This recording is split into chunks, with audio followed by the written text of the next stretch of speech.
இன்றைய சேலஞ்ச் முட்டை எப்படி காசு ரெடி. யார் அதிகமா பச்சை முட்டையை குடிக்கிறாங்களோ அவங்க நீங்க. இந்த வீடியோ பிடிச்சிருந்தா சப்ஸ்கிரைப் பண்ணுங்க, லைக் பண்ணுங்க, மறக்காம பெல் பட்டனை தட்டி விட மறந்துடாதீங்க.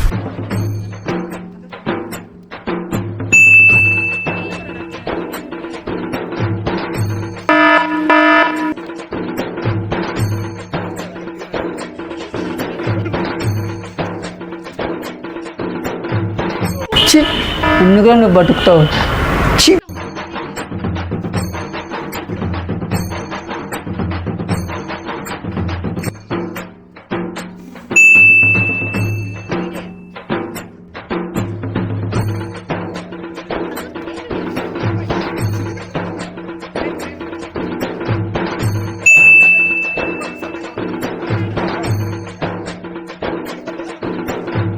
பட்டா மாமே